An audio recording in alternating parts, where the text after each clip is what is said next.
पहला टॉपिक है green tax, है ना। तो ग्रीन टैक्स की बात करते हैं।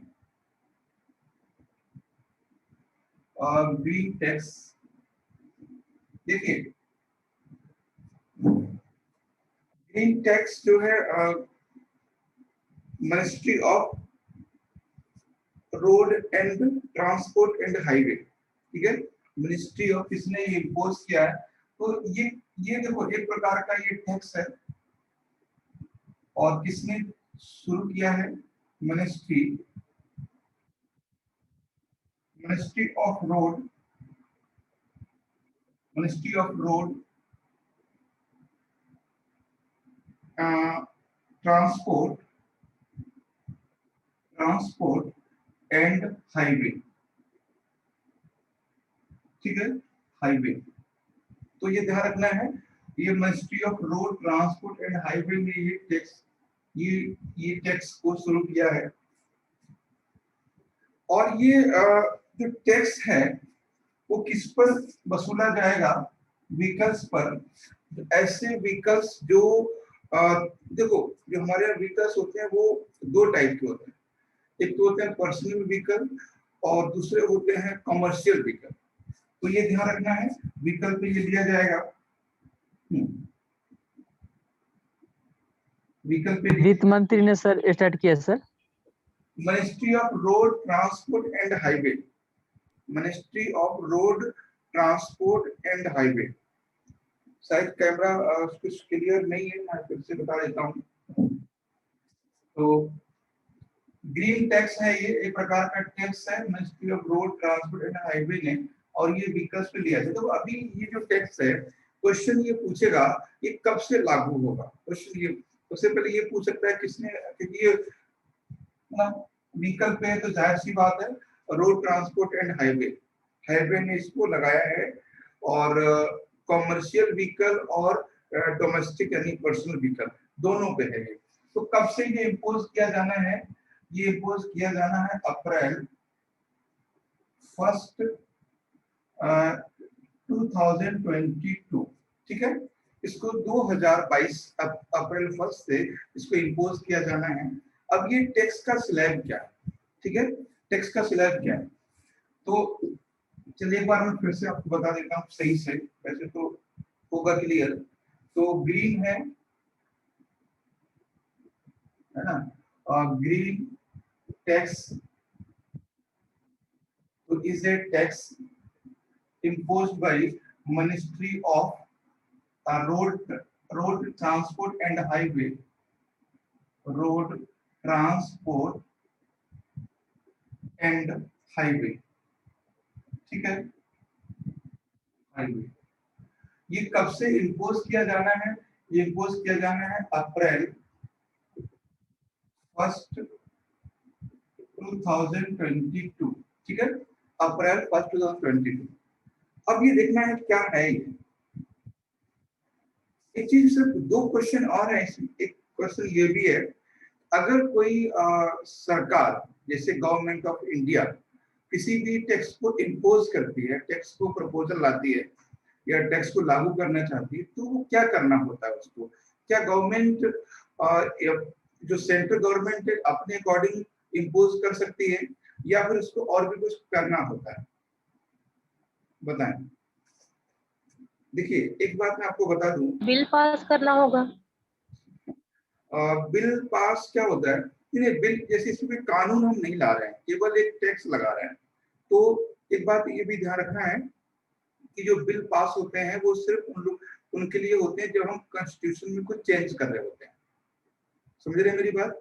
अगर हम कोई नया कानून बना रहे होते हैं, अगर कॉन्स्टिट्यूशन में भी कोई चेंज कर रहे होते हैं, तब हम उसको बिल लेकर आते हैं। अगर हम टेम्परेरी कोई रूल एंड रेगुलेशन में चेंजेस कर रहे हैं तो वहां पे सरकार अपने हिसाब से कर सकती है। जैसे मान लीजिए अगर सरकार को एमएसपी कम या ज्यादा करनी है,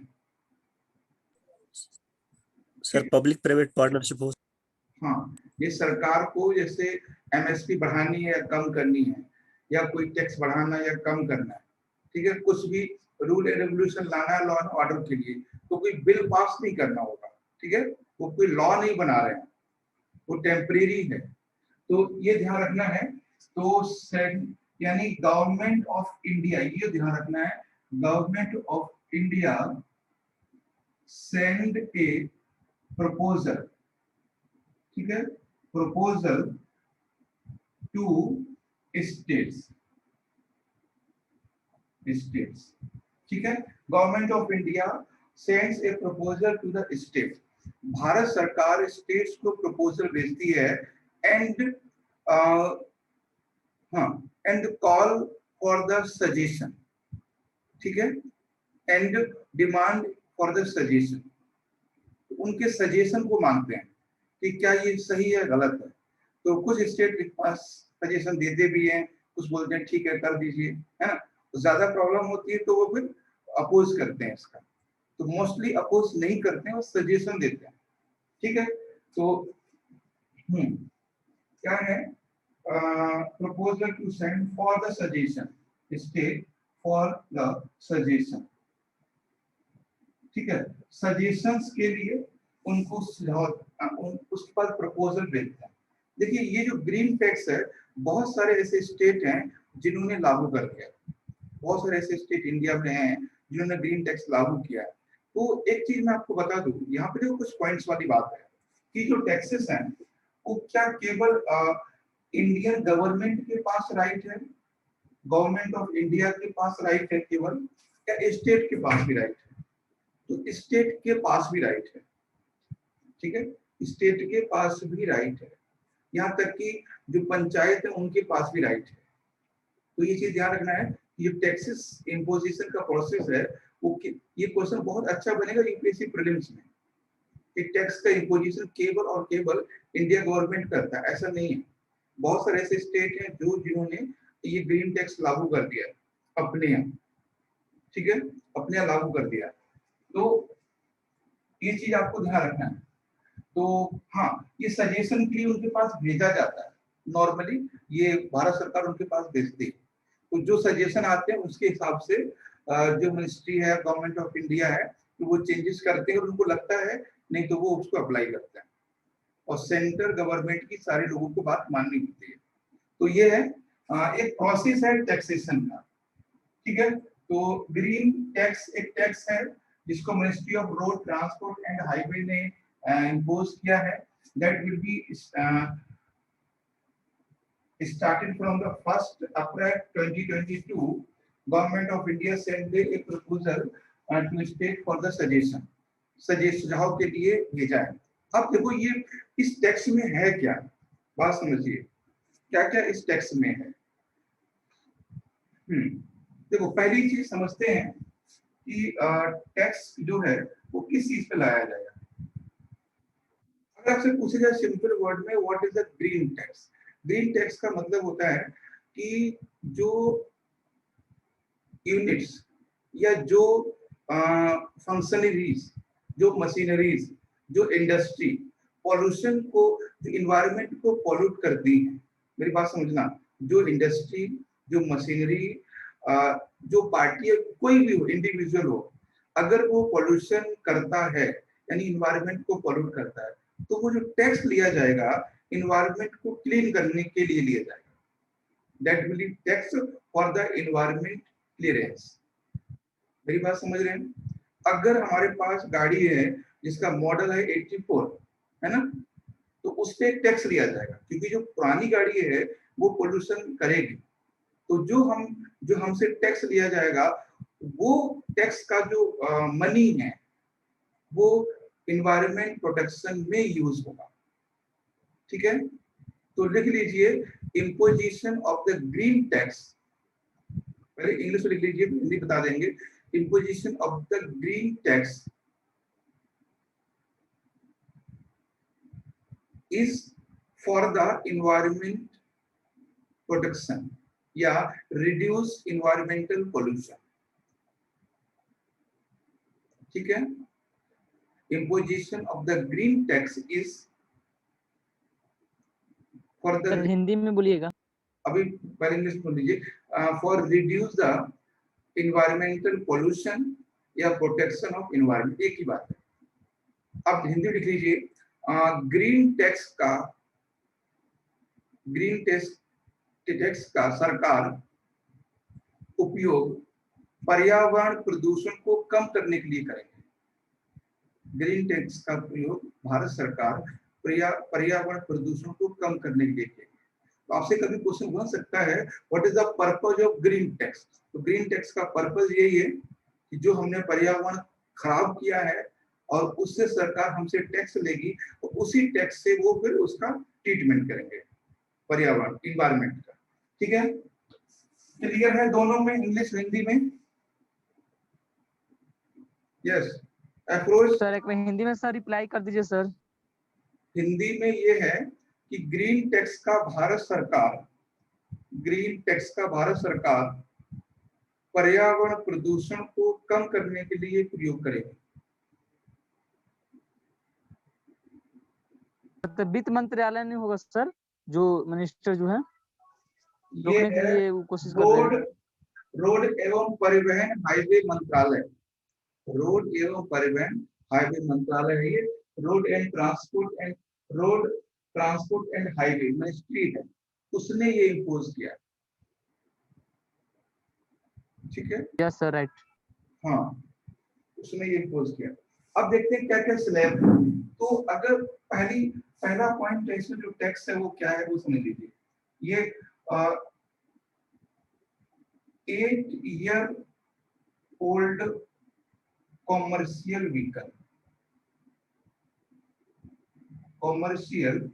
व्हीकल, ठीक है, इसको समझिए।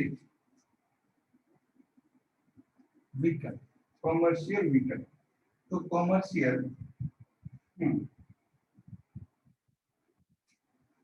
8 ईयर ओल्ड कॉमर्शियल व्हीकल। अगर कोई कॉमर्शियल व्हीकल है, कॉमर्शियल समझते हैं बस, टैक्सी, जो कॉमर्शियल पर्पज, उनमें जो टैक्स इंपोज किया जाएगा वो किया जाएगा 10 to 25%, 10 to 25%, ठीक है।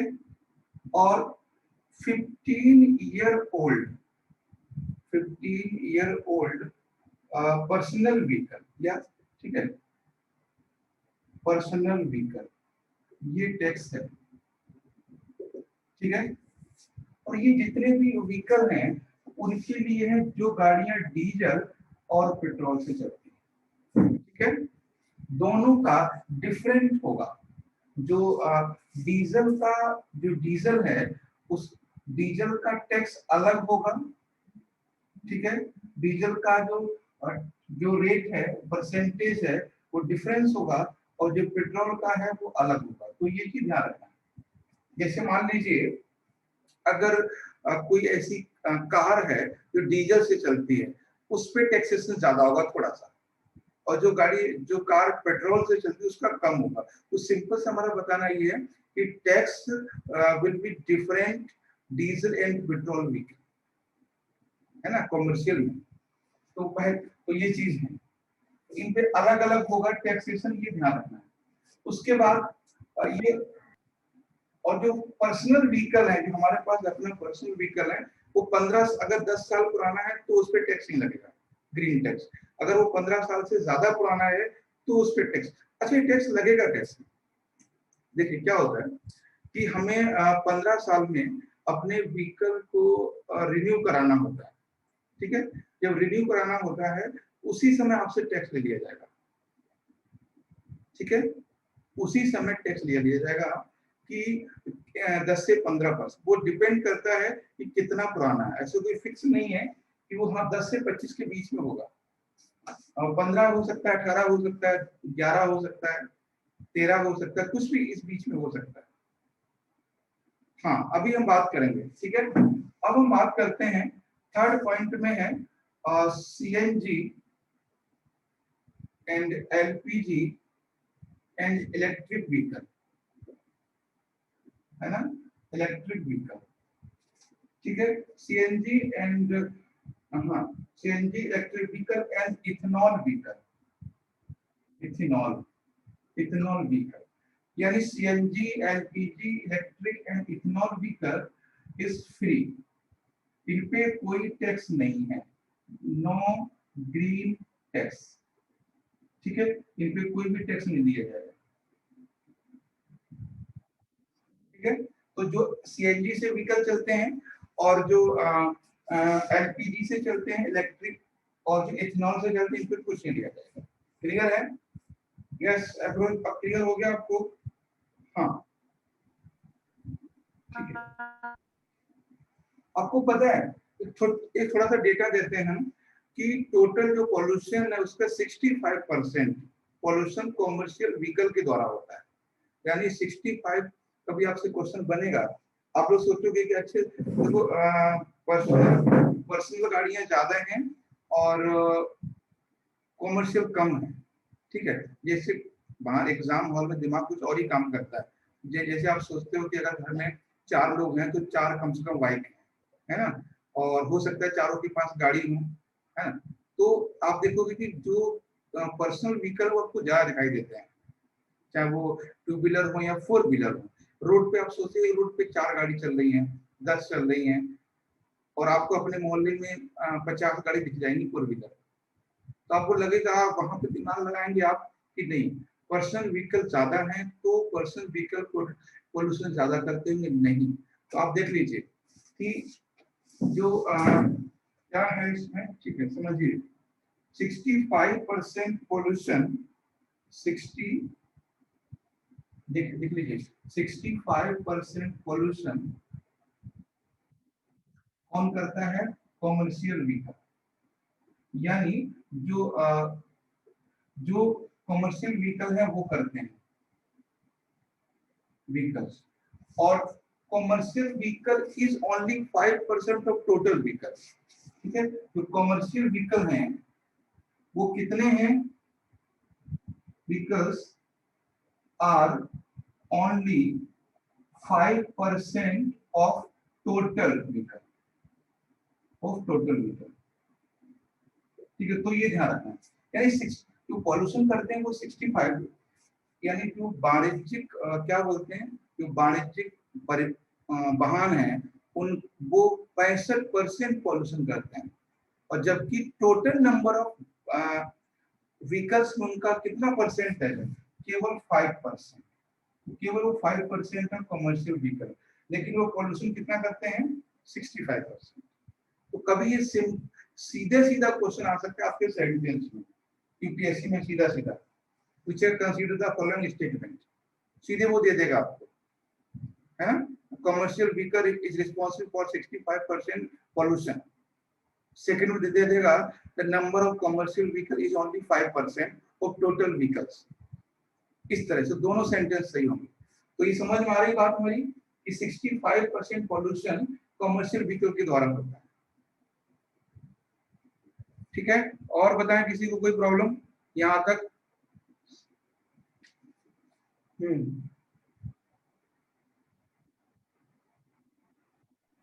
गुड्डू शायद कट गया है। ठीक है, क्लियर है? Malti Garg, Nazuka, Afroz, Altaf? Yes sir. Yes sir. Okay, तो बस समझ लेना है कि ग्रीन टेक्स्ट किसके लिए यूज है, और ये थोड़ा सा बेसिक है इसमें। और हाँ हाँ यस, देखो मतलब 5% व्हीकल है और 65% वो पोल्यूशन करता है। देखो 65% जितना पोल्यूशन होता है टोटल व्हीकल से, उसका 65% कॉमर्शियल व्हीकल करते हैं। जितना व्हीकल से पोल्यूशन होता है उसका 65% पोल्यूशन सिर्फ कॉमर्शियल व्हीकल से, और commercial vehicles are only 5% of total vehicle. तो जितने हमारे पास व्हीकल हैं उनमें से उनका जो परसेंटेज है वो केवल 5% है, लेकिन पोल्यूशन बहुत ज्यादा करता है। क्लियर हुई मेरी बात? यस। तो अब देखो इसमें क्या होता है, बहुत सारी बातें हैं। अगर आपसे कभी ये पूछ ले क्वेश्चन कि ऐसा क्या रीजन है कि ये कमर्शियल व्हीकल ज्यादा पोल्यूशन करते हैं, कोई बता सकता है फटाफट जल्दी से? क्यों? 1-2 रीजन बताएं। यस सर, उसका मेंटेनेंस सर, पर्सनल व्हीकल का जो मेंटेनेंस है काफी सही रहता है, और वाणिज्यिक जो रहता है उसमें नहीं हो पाता है उतना। अच्छा, पर्सनल व्हीकल का सही रहता है, वाणिज्यिक नहीं हो पाता है। ठीक है, ये भी मान लेते हैं, है ना। और बताएं। कमर्शियल व्हीकल ज्यादा चलते हैं। ज्यादा चलते हैं, फ्यूल कंजप्शन ज्यादा होता है। ठीक है, और पेट्रोल का कंजप्शन। हाँ, देखिए, कॉमर्शियल जो व्हीकल हैं उनमें फ्यूल जो है वो डीजल यूज होता है ज्यादातर, diesel. Heavy vehicle like trucks, बस, तो इनमें हाँ रफ यूज कह सकते हैं। बस सबसे बड़ी बात, जैसे मान लीजिए अगर एक छोटा एग्जांपल लेते हैं, अगर कोई स्कूटी है, अगर वो एक लीटर में 65 किलोमीटर जाती है ना। एक तनिक स्कूटी आई थी, मैंने सुना था ऐड में, तो 90 किलोमीटर जाती है। हम मान लेते हैं 65 किलोमीटर, ठीक है। अगर इस स्कूटी को 65 किलोमीटर जाती है 1 लीटर, वही ट्रक जाता है 3 किलोमीटर, ठीक है ना।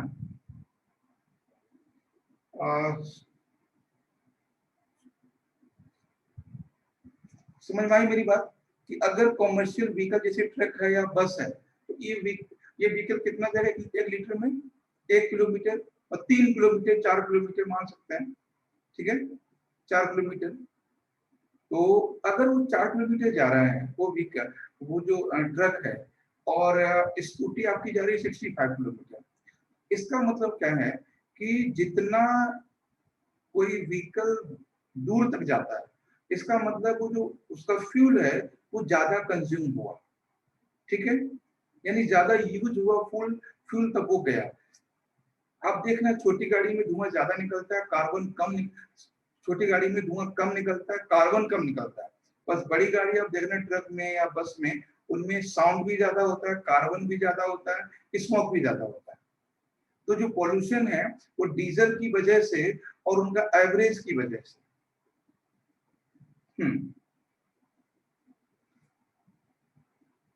There is a commercial vehicle, why it is so 65% per. वही हम बात कर रहे हैं कि 65% यानी मैक्सिमम पॉल्यूशन ना सका। वही बात करें कि कॉमर्शियल व्हीकल में क्यों पॉल्यूशन ज्यादा होता है। सबसे पहली बात, जो मोस्टली कॉमर्शियल व्हीकल हैं they run with the diesel, ठीक है, वो डीजल से रन करते हैं मोस्टली। उनका एवरेज कम होता है। एवरेज कम होने का मतलब है कि ज्यादातर जो फ्यूल है उनका वो किसमें कन्वर्ट होता है, स्मोक में या कार्बन, यानी कार्बन में वो कन्वर्ट होता है। और दूसरी बात, एक चीज और बताया कि मेंटेनेंस, कि जो अगर हमारे पास गाड़ी है, जैसे मान लीजिए कोई ट्रक है या बस है, तो काफी पुराने हो जाते हैं। तो पुराने का मतलब उनका एवरेज बहुत कम होता है, माइलेज कम होता है, और माइलेज एवरेज कम होने की वजह से वो फ्यूल है वो बर्न नहीं हो पाता, और बर्न ना होने मतलब पूरा एनर्जी में कन्वर्ट नहीं हो पाता। एनर्जी में कन्वर्ट नहीं होता तो वो किस में कन्वर्ट होता है, कार्बन में। तो ये चीज है। और जैसे आपको बताऊं मैं, एक डीजल और पेट्रोल गाड़ी, तो डीजल की गाड़ी ज्यादा कार्बन इमिशन करती है और पेट्रोल की कम करती है, इसलिए डीजल और पेट्रोल का डिफरेंट है, ठीक है। तो ये है।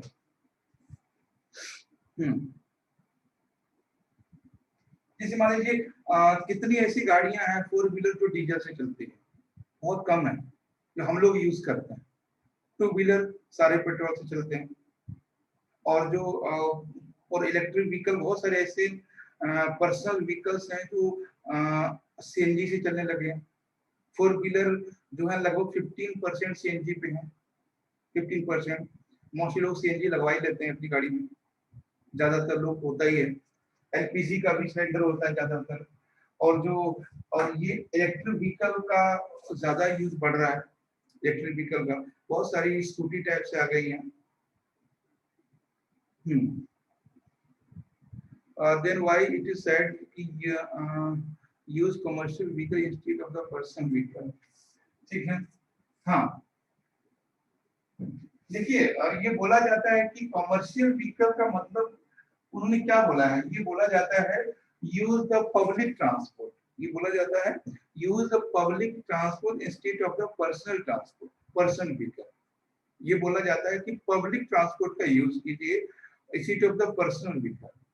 तो कॉमर्शियल व्हीकल का मतलब बहुत सारे व्हीकल्स होते हैं उसमें, जो आपका ट्रेन है ये भी कॉमर्शियल व्हीकल है, बस है ये भी कॉमर्शियल व्हीकल है, और जो गुड्स वाले सर्विसेज हैं वो भी हैं, ट्रक वगैरह ये सारे हैं, ठीक है। तो पब्लिक ट्रांसपोर्ट का मतलब है कि एक गाड़ी में 80 लोग 80 पैसेंजर आ सकते हैं एक गाड़ी में, और आप अपनी गाड़ी में सिंगल जाएंगे। तो उन्होंने वो ये बोलते हैं कि use the public transport not the commercial transport. Okay, हाँ, तो जो मोस्टली कॉमर्शियल ट्रांसपोर्ट है वो बस तो है, लेकिन आप समझिए एक बस में जितने लोग हैं उसके लिए कितनी गाड़ी चाहिए, है ना। मान लीजिए अगर 50 पर्सन है एक बस में, तो कम से कम 40 गाड़ी होनी चाहिए, वरना तो ये तो एक आदमी एक में ही जाता है, इसलिए। और जैसे मेट्रो है, तो मेट्रो बहुत से लोग एक साथ चले जाते हैं, तो ये है।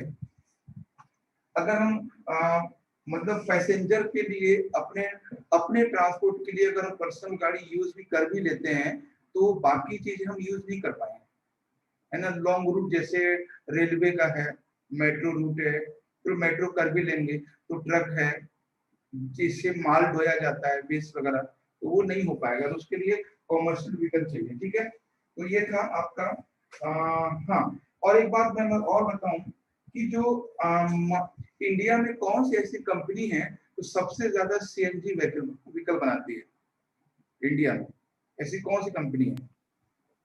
Sir Suzuki. मारुति कंपनी, ठीक है, मारुति, ठीक है।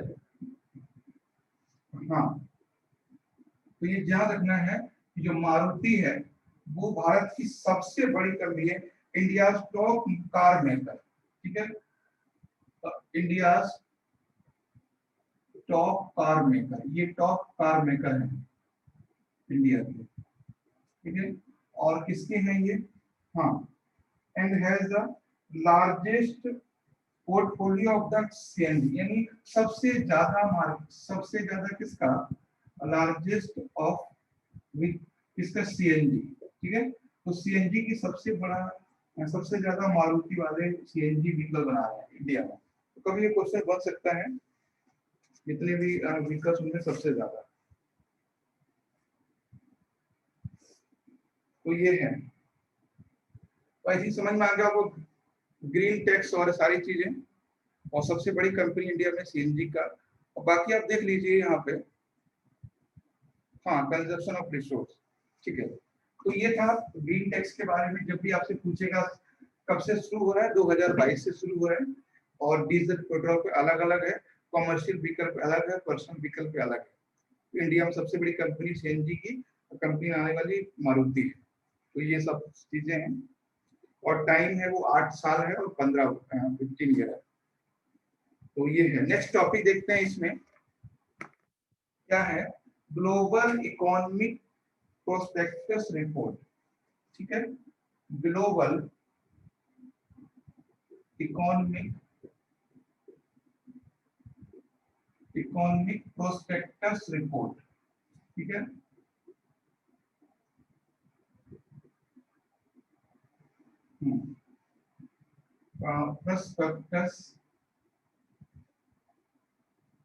प्रोस्पेक्टस रिपोर्ट या, ठीक है, ये report global economic prospectus report, इसको कौन जारी करता है? ये क्वेश्चन बन सकता है यूपीएससी, बहुत बार ऐसे क्वेश्चन बने हैं। ग्लोबल प्रोस्पेक्टस इकोनॉमिक रिपोर्ट, ये हिंदी में नहीं आएगा, ऐसे ही पूछेगा वो।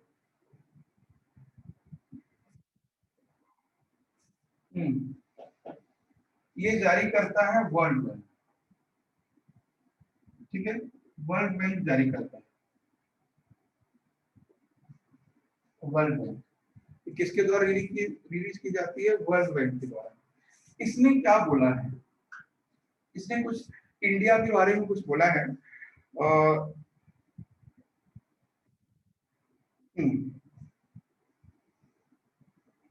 उन्होंने कहा कि जो इंडिया का जो इकोनॉमी ग्रोथ है वो 5.4% रह सकता है।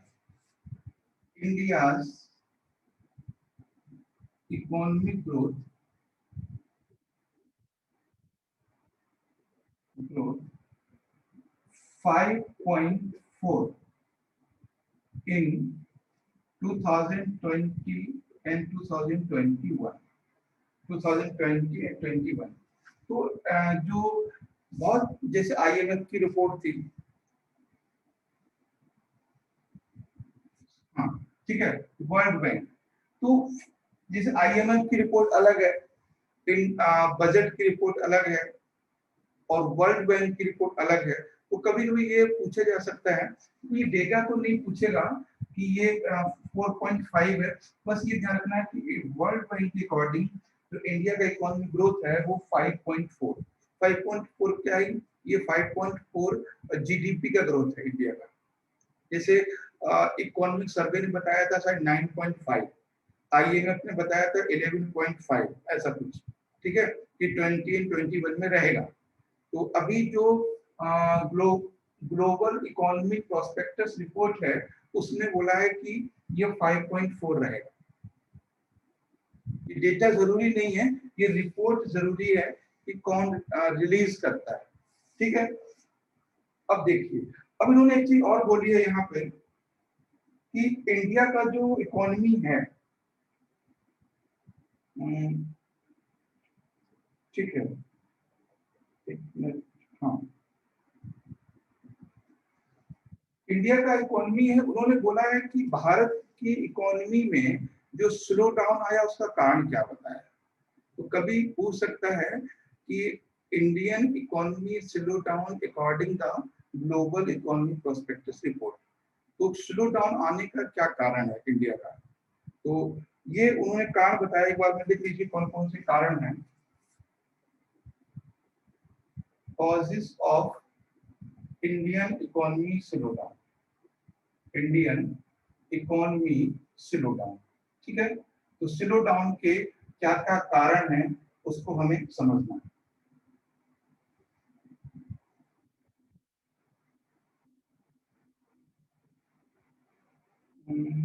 ठीक है, अभी देखते हैं, हाँ ये है, ठीक।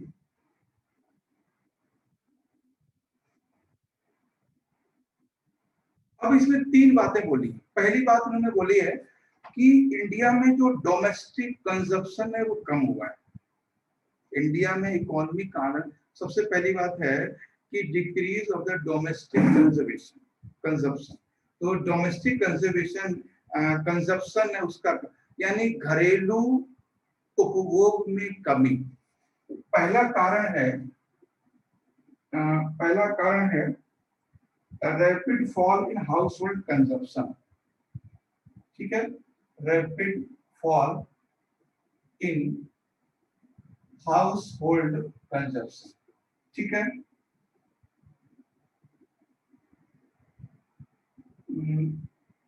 कंजप्शन यानी जो हाउस होल्ड का कंजप्शन है वो कम हुआ है। ये आपके मेंस के क्वेश्चन बहुत आसानी होगी लिखने में कि इंडिया में जो आया है स्लो डाउन उसका वजह क्या है। एक लोग हम कंसीडर करते हैं, हमारा भारत सरकार तो अपने हिसाब से करता है, बजट अपने हिसाब से करता है, सर्वे गवर्नमेंट ऑफ इंडिया अकॉर्डिंग करता है, लेकिन जो वर्ल्ड बैंक करता है वो ओवरऑल करता है। और ये आप हम सब लोग समझ रहे हैं कि जो rapidly fall house hold consumption, तो हमारे घरों का जो खर्चा वो तेजी से कम हुआ है ना, मतलब वही चीजें चल रही हैं जो मार्च 2019 में थी, है ना। ना मोबाइल चेंज हुआ, ना बहुत ज्यादा कपड़े चेंज हुए, ना ज्वेलरी चेंज हुई, ना जगह चेंज हुई, ना गाड़ी चेंज हुई, ज्यादातर लोगों की, है ना। बाकी तो होता है लोगों का, लेकिन ज्यादातर लोगों का चेंज नहीं हुआ, कहीं जाना ही नहीं हुआ, है ना। हम जैसे लोग तो लॉकडाउन में फंसे रहे, कोई जरूरत ही नहीं पड़ी, गाड़ी की जरूरत नहीं पड़ी कि नहीं लेनी है, बाहर छोड़नी है, यहाँ रखनी वहां रखनी है, तो कहीं जाना ही नहीं तो जरूरत क्या है। तो जो कंजप्शन की चीजें थी बस ये था कि लाइट रहे, पानी रहे और एसी चलती रहे बस, और इंटरनेट रहे, 4-5 चीजें थी तो जिनकी रिक्वायरमेंट थी, है ना। सॉक्स की भी जरूरत नहीं पड़ी बाहर जाने के लिए, कि जाना ही नहीं था, शूज की जरूरत नहीं पड़ी, तो ये था, 4-5 चीजें थी, पानी, लाइट, इंटरनेट, गर्मी में एसी, बस। उसके बाद सारी चीजें नहीं, जरूरत की कम हो गई, ठीक है, तो हाउस होल्ड कंजप्शन कम हो गया, ठीक है, समझ में आई बात। उसके बाद क्या हुआ, दूसरा रीजन क्या था, दूसरा कारण था प्राइवेट, लो प्राइवेट इन्वेस्टमेंट, लो प्राइवेट, यानी जो प्राइवेट इन्वेस्टमेंट है वो भी कम हुआ, ठीक है, इन्वेस्टमेंट कम हुआ। अब बताइए, सही बात है कि जो प्राइवेट इन्वेस्टमेंट कम हुआ है ना, जो लोग अपना कहीं दुकान खोले थे या कहीं भी अपना काम कर रहे थे तो वो वहां से छोड़ के आ गए, तो प्राइवेट इन्वेस्टमेंट क्या हुआ, ये कम हुआ है, इसलिए भी हुआ है। उसके बाद की दूसरी चीज थी, और नेक्स्ट चीज इसमें क्या है, मैन्युफैक्चरिंग सेक्टर, हाँ, ठीक है, 4/5 one country job has been affected, यानी जो लगभग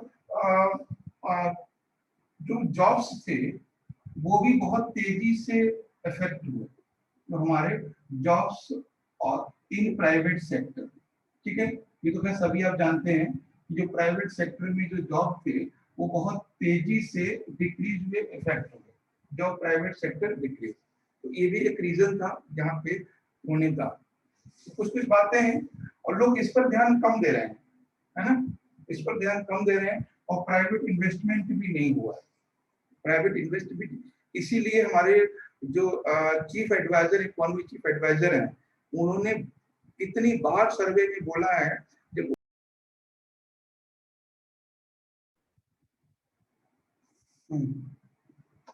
तो अभी देखो हमने क्या देखा कि एक ही चीज हमने देखी कि जो world global economic prospectus report, इसके बारे में हमने बात की, 2-3 बातें थी कि, है ना, वर्ल्ड इकोनॉमिक प्रोस्पेक्टस रिपोर्ट, ठीक है, इसकी हमने बात की, और इसमें हमने यही देखा कि इसे कौन पब्लिश करता है, तो इसे वर्ल्ड बैंक पब्लिश करता है ना, वर्ल्ड बैंक पब्लिश करता है। उसमें इंडिया के बारे में क्या बोला कि इंडिया का जो ग्रोथ है वो 5.4 रहेगा, ठीक है, 2021 में, और दूसरी बात थी कि इंडिया का जो इकोनॉमी है वो स्लो डाउन क्यों है, ठीक है, इसकी बात की थी। तो स्कूल ने कुछ रीजंस बताए हैं कि क्या क्या रीजन है इंडियन इकोनॉमी की स्लो डाउन के जाने के, ठीक है, ये चीज ध्यान रखना है। और इंडियन इकोनॉमी के अचानक से स्लो डाउन जाने का रीजन ये भी है, इंडिया में जो डिमांड है वो तेजी से बढ़ेगी, डिमांड है वो बहुत तेजी से इंक्रीज होगी जब भी हुई, क्योंकि बहुत समय से मैन्युफैक्चरिंग नहीं हो रहा है। आपको समझिए, देखिए शुगर मिल बंद है, कपड़ा मिल बंद है, ज्यादातर इंडस्ट्री बंद रही है पूरी साल में, तो जो सप्लाई है वो कम होगी, सप्लाई कम होगी, इस वजह से अचानक से स्टार्टिंग में स्लो डाउन आएगा, फिर तेजी से इसमें एकदम पुश करेगा, ये बूस्ट करेगा अचानक से। तो मैं सिर्फ इतना बताना चाह रहा हूँ, इंडियन इकोनॉमी स्लो डाउन आएगी जरूर, लेकिन अचानक से ये सडन जंप करेगी। उसका रीजन ये है कि अचानक से मार्केट बहुत जंप करेगा, है ना, और ये डोमेस्टिक मार्केट को पुश करेगा, बढ़ावा देगा, ठीक है, डोमेस्टिक मार्केट, क्योंकि अचानक से डिमांड बढ़ेगी चीजों की, और डिमांड बढ़ेगी तो प्रोडक्शन बढ़ेगा, प्रोडक्शन बढ़ेगा तो इनकम बढ़ेगा, और इंडियन मार्केट ज्यादा इसमें पुश करेगा, क्योंकि रीजन ये है कि ग्लोबल मार्केट अभी ओपन नहीं है, हम कुछ भी कर लें, अभी चाहे तो यूएसए से कोई चीज, या यूएसए इंडिया की, या चाइना यूएस इंडिया से, या इंडिया चाइना से बहुत जल्दी फास्ट ट्रेड कम्युनिकेशन नहीं कर पाएगा, ठीक है। तो अभी ध्यान रखना है कि अभी जो इन्वेस्टमेंट कम हुआ है, इसलिए स्लो डाउन है, ठीक है, और जो जॉब्स हैं वो गए हैं इसलिए स्लो डाउन है। उसके बाद जो कंजप्शन है, जो डोमेस्टिक यूज है, ठीक है, हाँ, जो डोमेस्टिक यूज है उसमें भी कमी आई है। तो इस वजह से, और जब मैन्युफैक्चरिंग में कमी थी, ठीक है, मैन्युफैक्चरिंग जो सेक्टर था उसमें कमी थी। जब उसमें कमी थी तो क्या था कि सेम चीज थी जो इनफॉर्मल, ठीक है, जो इनफॉर्मल जॉब्स थे उसमें बहुत कमी आ गई। तो स्लो डाउन के अचानक से ये है, ठीक है, अचानक से ये है। अब देखो मैं सिर्फ बात कर रहा हूँ कि ये बहुत इंपॉर्टेंट पॉइंट है आपके लिए मेंस के पॉइंट ऑफ व्यू से। जब ओपन होगा, ओपन का मतलब है जब चीजें अनलॉक होगी, ठीक है, जब चीजें अनलॉक होगी तो क्या होगा, इन्वेस्टमेंट बढ़ेगा, ठीक है, इन्वेस्टमेंट बढ़ेगा, बहुत तेजी से बढ़ेगा इन्वेस्टमेंट, ये बहुत तेजी से बढ़ेगा। मान लीजिए सिंपल सी बात है, किसी की दुकान थी चांदनी चौक में बंद थी, वो तुरंत खोलेगा और बढ़ाएगा। बहुत सिंपल सी बात, छोटी छोटी चीजें हैं, ठीक है, और जॉब्स बढ़ेंगे, सारी चीजें इसमें उल्टी हो जाएंगी। डोमेस्टिक यूज बढ़ेगा, है ना, बोले चलो यार 2 साल से कपड़े नहीं लिए, कपड़े खरीद लेते हैं, चलो अब सब कुछ ठीक हो गया, इनकम भी शुरू हो गई, गाड़ी ले लेते हैं, लाइफ को वैसे ही चलाना शुरू करते हैं। तो डोमेस्टिक गुड्स बढ़ेंगी। मैन्युफैक्चरिंग सेक्टर हमने क्या बोला, जो मजदूर अभी गांव चले गए वो वापस आएंगे, फिर से वो कपड़ा बनाएंगे, चीनी बनाएंगे, घर बनाएंगे, मिल में काम करेंगे, तो फिर से मैन्युफैक्चरिंग सेक्टर में जॉब की शुरुआत होगी, इनफॉर्मल जॉब फिर से बढ़ जाएंगे। तो ये सारी चीजें उल्टी हो जाएंगी जब ये अनलॉक होगा। इसीलिए जो हमारे इकोनॉमिक एडवाइजर है उन्होंने बोला था कि इंडिया की जीडीपी है वो 2 डिजिट में पहुंच जाएगी, 11.5 तक बताया था, और कुछ लोग ये मानते थे कि 15 तक पहुंच जाएगी जीडीपी, ठीक है, ये रीजन है। और जो ब्लैक मार्केट भी रुकेगी, रेवेन्यू सिस्टम भी इंक्रीज होगा, तो बहुत सारी चीजें हैं वो हम पहले बात कर चुके हैं। रेवेन्यू सिस्टम इंक्रीज कैसे होगा, जीएसटी है, ज्यादातर ऑनलाइन पेमेंट हो रहा है, तो जो ब्लैक मार्केटिंग थी या जो ब्लैक मनी थी वो भी कम हो जाएगा, तो भारत सरकार को भी रेवेन्यू मिलेगा, तो रेवेन्यू भी मिलेगा, जॉब्स भी क्रिएट होंगे। ये सारी चीजें अचानक से होंगी जब ये अनलॉक होगा तो। और मैंने कहा कि इंडियन मार्केट ज्यादा होगा, कि हम अब नहीं अब हम बिल्कुल ये, जब भाई यूएसए का प्रोडक्ट इंडिया में आएगा नहीं तो गार्नियर कहाँ से खरीदेंगे लोग, इंडिया के लबड़ी ही लगाएंगे, है ना, तो बाहर की चीजें आ नहीं पाएंगी तो इंडिया की चीजें यूज करेंगे, ठीक है, तो इंडियन मार्केट बढ़ेगा इससे। क्लियर हुई बातें, बताएं? यस, हाँ सर। Yes sir. तो इसको नोट करना है, कहीं पर एग्जाम में बहुत अच्छे से आ सकता है। ये प्रैक्टिकली है कि जब सुब्रमण्यम जी ने ये बोला 11.5 जीडीपी, अचानक से लोगों के कान खड़े हो गए कि पागल हो गए क्या, अभी 2.3 थी, अभी 11% ले जाएंगे। तो उसका रीजन ये था जो हमने अभी बताया। अब हम बात करते हैं RRA 2.0, RRA 2.0, ठीक है, ये क्या है RRA 2.0, इसकी पहले फुल फॉर्म लीजिए, क्या है ये, हाँ, regulation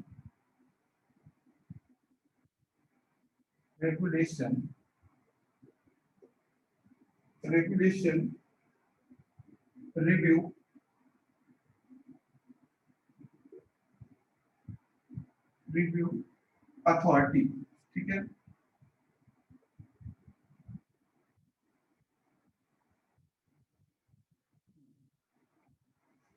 regulation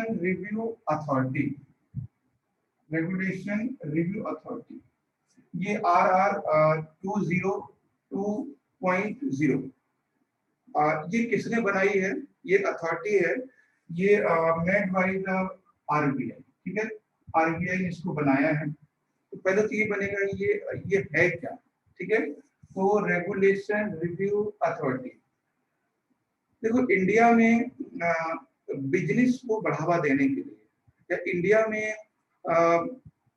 non governmental sector को बढ़ावा देने के लिए हमें कोई सॉफ्ट विंडो चाहिए। उनकी रेगुलेशन बहुत इजी, जैसे मैंने बोला अगर कोई छोटा सा काम करता है तो इतने ज्यादा उसमें झमेले होते हैं कि राशन कार्ड लेके आओ, कि वोटर कार्ड लेके आओ, कि एनओसी लेके आओ, कि ये लेके आओ, ठीक है, यहाँ का आईडी होना चाहिए, वहाँ का नहीं होना चाहिए, बैंक अकाउंट जहाँ रह रहे हो वहाँ का हो, होम डिस्ट्रिक्ट का ना हो, ठीक है। तो ये बहुत सारे रेगुलेशन है। तो सिंपल सी बात है, कभी पूछेगा कि RRA20 क्या है, रेगुलेशन रिव्यू अथॉरिटी, किसने कंस्टिट्यूट की है, ये RBI ने, और इसका काम क्या है, तो काम है ये क्या कि रेगुलेशन रिव्यू। इसका मतलब समझिए, यानी जो भी एमएसएमई है या फिर जो बैंक सेक्टर है या अदर इंटरप्राइजेस सेक्टर हैं, तो उनको रन करने के लिए जो रेगुलेशन बनाए गए हैं वो कितने फ्लेक्सिबल हैं या कितने यूजफुल हैं, क्या उनमें चेंजेस करने की जरूरत है, ठीक है। जैसे मान लीजिए अगर कोई सिंपल है कि बैंक में लोन लेने चाहता है, कोई इंटरप्राइज छोटा सा है, ठीक है, एमएसएमई है, तो एमएसएमई क्या करेगा कि सोचेगा कि हम 20 लाख रुपए ले लें और कुछ अपना काम शुरू कर दें। तो जो उसके लिए रेगुलेशन है, बात समझिए, अगर कोई पैसा लेना चाहता है बैंक से, 20 लाख रुपए लोन लेना चाहता है और कोई अपने इंडस्ट्री छोटा सा काम शुरू करना चाहता है, तो उसका जो प्रोसेस है वो कैसा है, उसका ये रिव्यू करेंगे। वो कहीं बहुत ज्यादा मतलब टेक्निकल तो नहीं है ना, बहुत। अब खुद आपने देखो कई सारी ऐसी चीजें होती हैं कि वो बेसिक चीजें मांगते हैं, है ना। मान लीजिए अगर आप हमारा सिंपल सा है, अगर आप 10th की मार्कशीट मांग लेते हैं तो उसमें सब कुछ होता है, एड्रेस भी होता है और सारा कुछ होता है, फिर आधार कार्ड भी। तो ये जो बीच का जो हिंड्रेंस है उसको कैसे मिनिमाइज किया जाए, तो लिख लीजिए इसका काम क्या है, वर्क क्या है, वर्क लीजिए क्या है।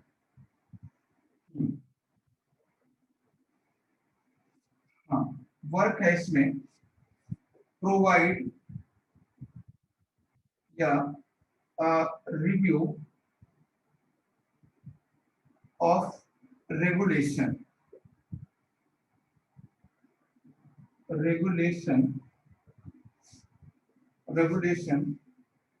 common regulation functions of commercial bank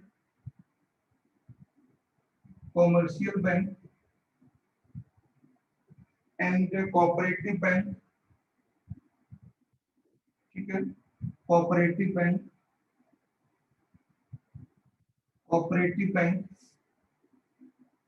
and non financial institutions, ठीक है, non financial institutions, ठीक है, institutions।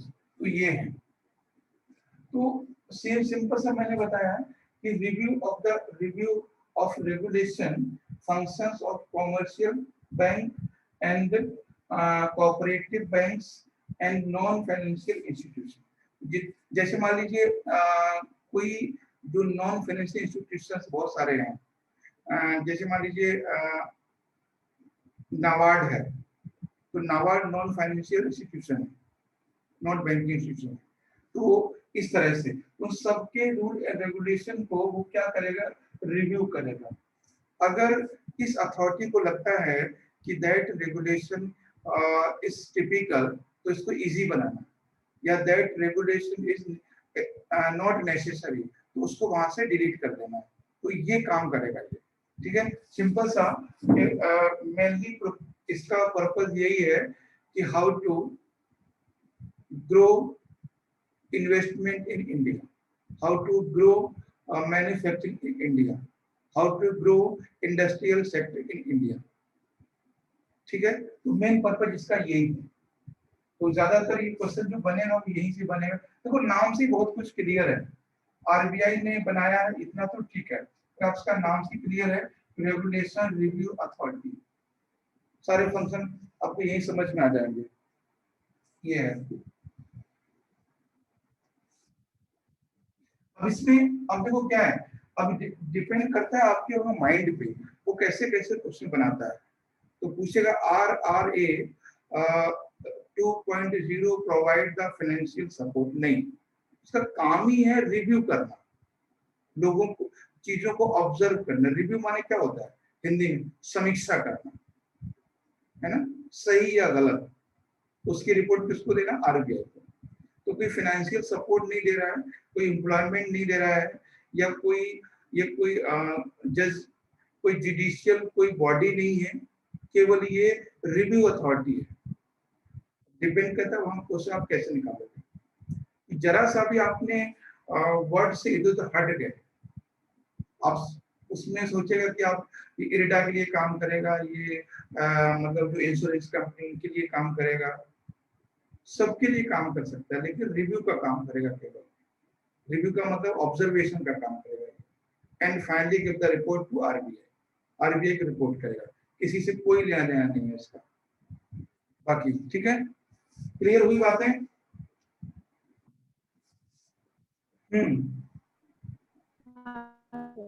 अल्ताफ समझ में आया? Yes sir. टाइम है हमारे पास? अच्छा टाइम नहीं है, चलिए आपका शायद एक टॉपिक था इसमें, RODTEP, इसकी फुल फॉर्म लिखा दे रहे हैं, और ये काफी इंपॉर्टेंट टॉपिक है ये, और कल ही हम इसको डिस्कस करेंगे। इसकी फुल फॉर्म बस लीजिए, बस बाकी आप लोग पढ़ने की कोशिश करना, नाम से ही बहुत कुछ क्लियर हो जाएगा इसका। रिमिशन, ठीक है, हाँ, remission of duties and taxes, ठीक है, एंड टैक्सेस on exported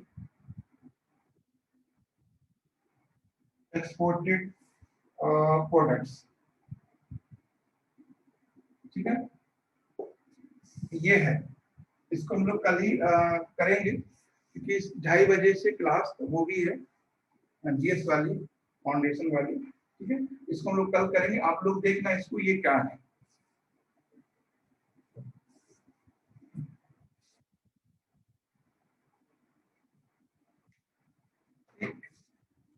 और देखिए हो सकता है मैं 1 तारीख से कुछ दिन के लिए टेस्ट लूंगा आपका, जो पहले हो चुका है 1 तारीख से, मतलब मैं पेपर बना रहा हूँ आपके, इसी क्लास में टेस्ट लेंगे। जैसे वो जो वैसे जो टेस्ट चलते हैं वो तो चलेंगे ही, तो अब जैसे मान लीजिए जो टॉपिक हमने कराया था, इन्हीं टॉपिक से हम टेस्ट बनाएंगे।